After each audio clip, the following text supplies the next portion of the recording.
Picture this. You are like 6 hours into a cross-country motorcycle trip. The sun is dipping below the horizon, painting the sky this bruised purple, and you are just completely exhausted. Oh, yeah. Every muscle in your lower back feels like it's vibrating at, what, 10,000 RPM? Exactly. And suddenly, out of the fading light, an unpainted speed bump appears on this forgotten country road. You brace for impact, but, well, there's no plush forgiving suspension to save you. No, not at all. That impact just sends a violent, rattling jolt straight through your wrists, up your rigid arms, and directly into the base of your spine. Right, and that visceral, bone-jarring reality. That is the daily currency of the supersport touring rider, It really is. I mean, it's the ultimate mismatch of engineering and human endurance. which is exactly the tension we're exploring for you today on this deep dive. We're looking at taking a thoroughbred, track-bred machine, specifically the Kawasaki ZX6R Supersport, with that screaming 636cc inline-4 engine and forcing it to be a long-distance touring bike. Right, and not just a short hop. We're talking about taking it 300 kilometers or, over 186 miles in a single day. Yeah, which is huge. To figure out how riders are actually surviving this, we are pulling from a massive stack of real-world research. We've got incredibly detailed community threads from places like the RSCUP 6R and our Kawasaki subreddits where actual owners are dissecting their 1,000-mile road trips. We also have technical ride reports Yeah. and this grueling 8.5-hour YouTube point-of-view ride that documents this brutal trip from Bengaluru to Horsley Hills. That video is intense, honestly. It really shows what we're talking about here. It really does. So whether you are a seasoned rider planning your own massive trip, or you're just someone fascinated by pushing engineering and human endurance to their absolute limits, this deep dive is going to reveal how a few clever hacks can transform a punishing race missile into an all-day explorer. Okay, let's unpack this. Well, to truly grasp the necessity of these modifications, I think we first need to break down the physics, right? Like what the stock ZX6R geometry actually does to the human body over 300 kilometers. Right, because this motorcycle is engineered for high-speed sweepers on a track. Exactly. To achieve that razor-sharp, immediate handling, the rider is pitched aggressively forward over the fuel tank. And the foot pegs are positioned really high and far back, basically folding your legs up like a jockey. Yeah, and the handlebars are mounted extremely low. Now, on a racetrack, hitting speeds well over 130 miles per hour, this aggressive tuck makes perfect sense. Because of the wind, right. Right, the immense force of the wind rushing over that front fairing creates a cushion of air. It actually pushes against your chest, holding your upper body weight up almost effortlessly. But I mean, the real world of touring rarely looks like a pristine, wide-open racetrack. No, it really doesn't. You're dealing with low-speed traffic, stoplights, long, slow highway crawls. And without that high-speed wind holding you up, gravity just takes over. Completely takes over. Suddenly, 40% of your body weight comes crashing down onto your wrists and palms. You are essentially holding yourself up in a permanent, trembling push-up position. Ugh, that sounds awful. And we saw the toll of that in the Bengaluru to Horsley Hills ride video we analyzed. Oh, absolutely. The rider was out there for 8.5 hours. The fatigue compounds so quickly when you're fighting gravity like that. And we have to talk about the suspension, too. A sport bike like the ZX6R uses a track-tuned Showa suspension, which is quite a bit different from a touring setup. Yeah, track suspensions are fundamentally different. They use incredibly stiff internal springs and really tight hydraulic valving. Right, because on a track, the goal is to resist the massive G-forces generated during hard cornering. You don't want the bike to wobble. Exactly.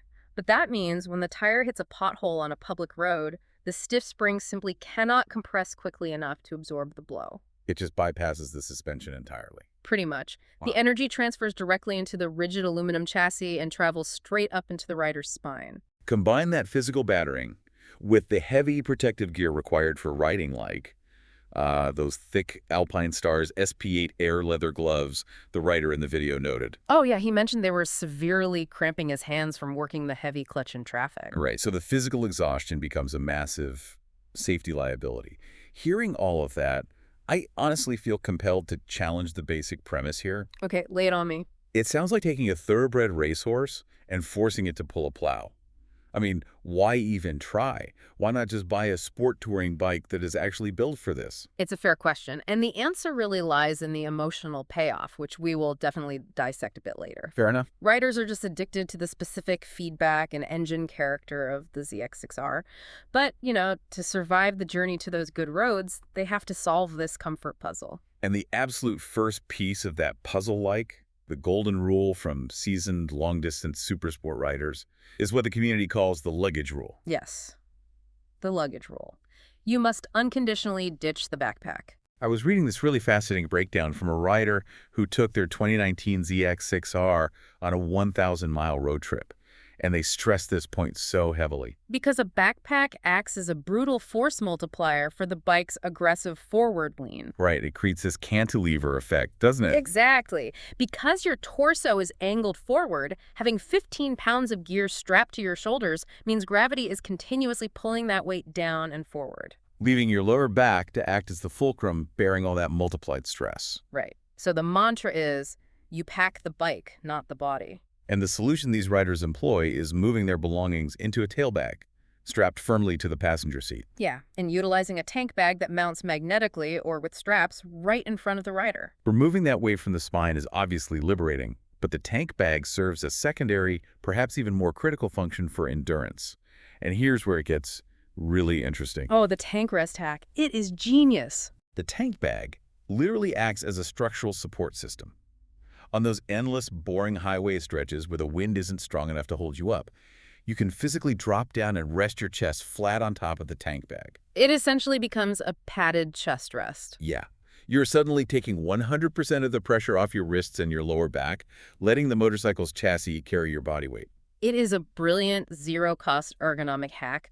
But, once the luggage is off the rider's back, we still have to confront the most notoriously painful anatomical barrier of the ZX6R. The control layout. Exactly. The steering geometry is just inherently hostile to the human wrist. We are talking about the dreaded 26% downslope. Right. To understand this, we need to clarify what clip-on handlebars actually are. Unlike a standard bicycle or a touring motorcycle that uses a single, wide, tubular handlebar. Right. A super sport uses two separate, short metal tubes that bolt directly onto the front suspension forks.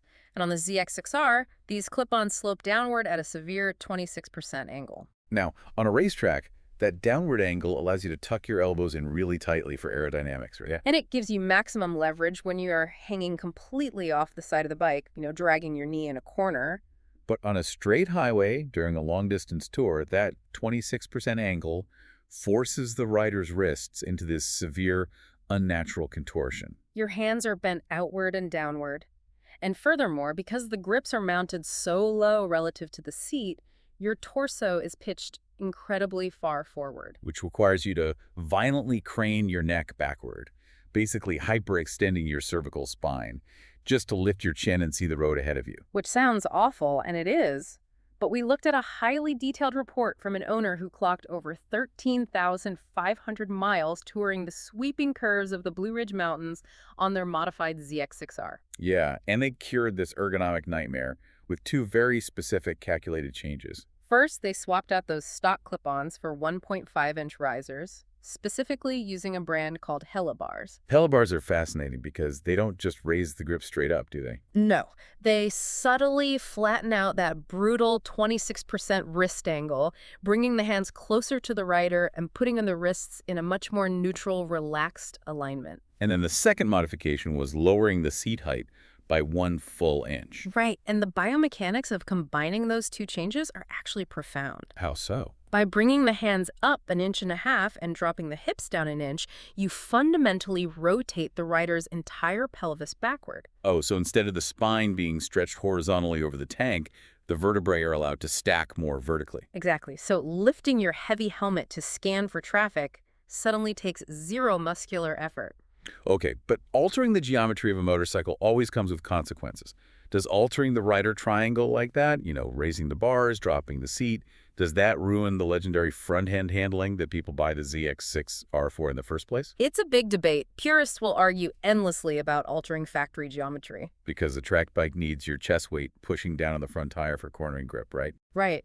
But the consensus among successful sport touring riders is that you can completely preserve that sharp handling and massively increase your endurance by mastering core control. And the mechanical key to unlocking that core control lies in a really simple adhesive accessory. Tank grips. Yeah, traction pads that you just stick to the sides of the fuel tank where your knees rest. We fell down a massive Reddit rabbit hole debating the specific brands of these grips. Well, think about a factory motorcycle tank.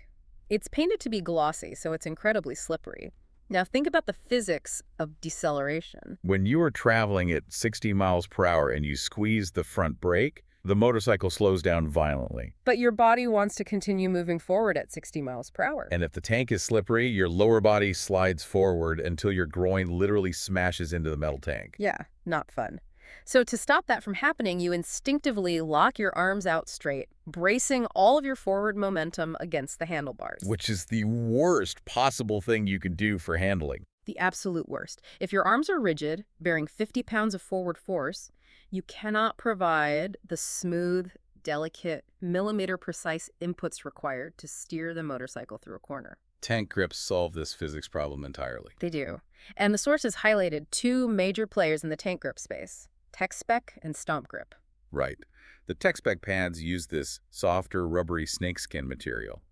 They provide great grip, but are pretty gentle on your riding gear. Stomp Grip, on the other hand, features a highly aggressive, raised volcano-like spike pattern. Yeah, the Stomp Grip spikes physically interlock with the leather of a racing suit, providing this absolute unbreakable locked-in feel. The downside, though, as many touring riders noted, is that those aggressive spikes will literally abrade and tear the fabric right off your textile touring pants over a 300-kilometer ride. Yeah, so for our 300-kilometer touring scenario, the tech specs seem like the mandatory choice. Definitely. And it's the posture heck that these grips enable that really changes the game. Think of it like riding a horse, right? When you squeeze the tank firmly between your thighs, your lower body anchors you to the machine. Exactly. Your core muscles lock in place, and suddenly your upper body becomes entirely weightless. And if we connect this to the bigger picture of endurance riding, that thigh clamp technique is what allows for the famous elbow drop posture. Right. For long stretches of highway, riders will clamp the tank, lean forward, and literally drop their elbows down to rest squarely on their knees or thighs. So your legs are doing double duty. They are gripping the bike, and they are acting as a shelf for your arms. It creates a perfectly stable, stress-free aerodynamic tuck. The wind flows cleanly over your helmet, your core is supported by your legs. And your hands are just resting lightly on the controls, free of any structural burden. It completely transforms the ride from a torture session into, a tactical operation. Okay, so we have the luggage dialed in with the tank rest. We have fixed the wrist angle with helibars, and we're using tank grips to isolate our upper body. The human anatomy is ready. But the next major barrier is entirely logistical. The reality of feeding the machine. Right. A high-revving 636cc inline-4 engine is a marvel of engineering, but it is the exact antithesis of an efficient, low RPM touring motor. It demands a strict, almost militant pacing strategy. To understand why, we have to look at how an inline-4 breathes. These engines are designed with lightweight internal components meant to spin insanely fast. Often screaming up to 15,000 or 16,000 RPM, that's where they produce their power. Exactly. So if you are cruising in sixth gear on the highway, hovering around, say, 6,000 RPM to maintain the speed limit, the engine feels lethargic and just really inefficient. And the math on this inefficiency is pretty sobering for a tourer. Cruising at highway speeds, a ZX6R will yield roughly 32 to 35 miles per gallon. Yeah, and with its small tank, that gives you a maximum functional range of maybe 120 to 160 miles. Which is roughly 190 to 250 kilometers. Right, before you are desperately scanning the horizon for a gas station. And it isn't merely the short range that wears you down. It is the psychological anxiety the dashboard induces. Oh, yeah. The digital gas gauge on the ZX6R is notoriously erratic. Because the shape of a sport bike fuel tank is heavily sculpted, right? Yeah. It has large cutouts so the rider can tuck their knees and chest tightly into the profile of the bike. Exactly. And because of this complex geometry, the float sensor inside the tank is relegated to this strange corner. which means the fuel sloshes away from the sensor constantly. Depending on whether you are accelerating hard, braking, or leaning the bike over into a corner, the gauge will blatantly lie to you. It might show you missing 1 bar of fuel, then suddenly drops to 3 bars missing, then bounces back up to 2 as you level out. It really is like having a panicked co-pilot who refuses to commit to a story. We have plenty of gas. Wait, we're totally empty. Never mind, we're fine. Uh-huh, exactly. How can you possibly relax and enjoy a scenic mountain tour when you are constantly doing mental math, terrified you're going to be stranded on the side of a road? Well, you manage that anxiety by completely changing your operational perspective. What's fascinating here is that this painfully limited fuel range is actually a physiological necessity in disguise. Right, because at highway touring speeds, covering 120 to 160 miles translates to roughly 2 hours of continuous saddle time. And that small tank capacity physically forces you to pull over and dismount every 2 hours. The forced 2-hour blessing. Yes, if you look at human physiology, particularly the lactic acid buildup and joint compression associated with that forward-leaning riding posture, 2 hours is really the absolute maximum biological limit before serious right-ending degradation occurs. That exact interval is required to get off the bike, stretch your tightening hamstrings, and allow the blood to return to your compressed lower back. And to consume fast-burning carbohydrates, like a banana or a sports drink, to stave off severe muscle cramping. So the motorcycle's small fuel tank essentially acts as an automatic physiological timer. It prevents the rider from pushing their body past the point of no return. The bike is saving you from your own stubbornness. You have no choice but to stop, stretch, and reset. Exactly.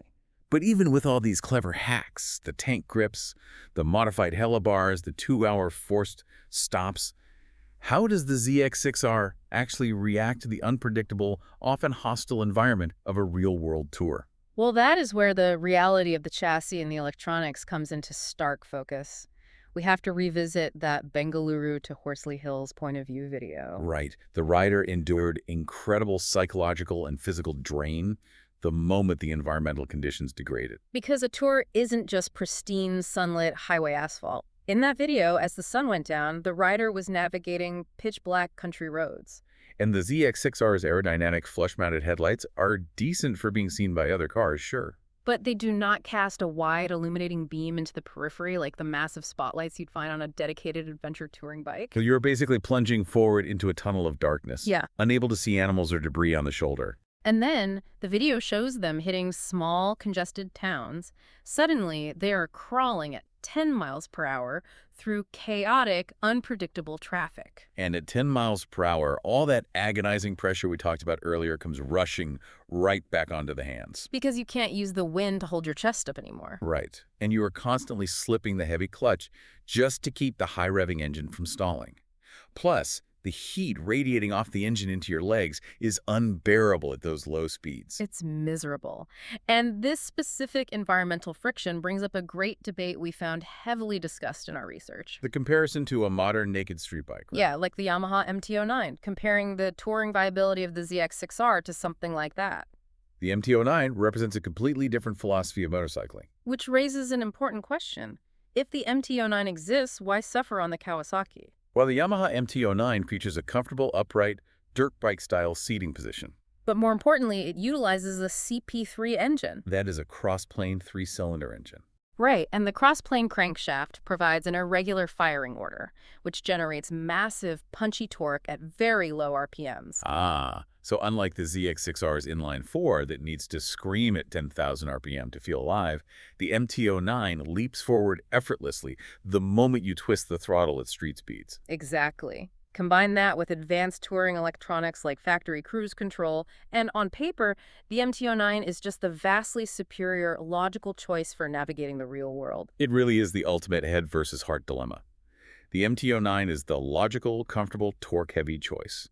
So why do riders endure the physical punishment, the cramped legs, and the fuel anxiety of the ZX6R? The emotional payoff. The emotional payoff. When you finally clear those crowded, pothole-filled towns and the road opens up into clean, flawlessly paved, twisty sweepers like those famous stretches of the Blue Ridge Mountains, The Supersport transcends its limitations. I mean, the MT-09 is incredibly fun and playful, a bit of a hooligan bike, right? Yeah, but riders often describe its upright suspension as feeling a bit vague in high-speed corners. It never feels completely planted. The ZX6R, however, is built to ride on rails. The aerodynamic fairings, which were totally useless in town, suddenly sliced through the wind, creating a perfectly calm bubble of air for the tucked-in rider. And the stiff Showa suspension, which punished you on the speed bumps, now provides razor-sharp telepathic feedback. Exactly, telling your hands exactly how much grip the front tire has left.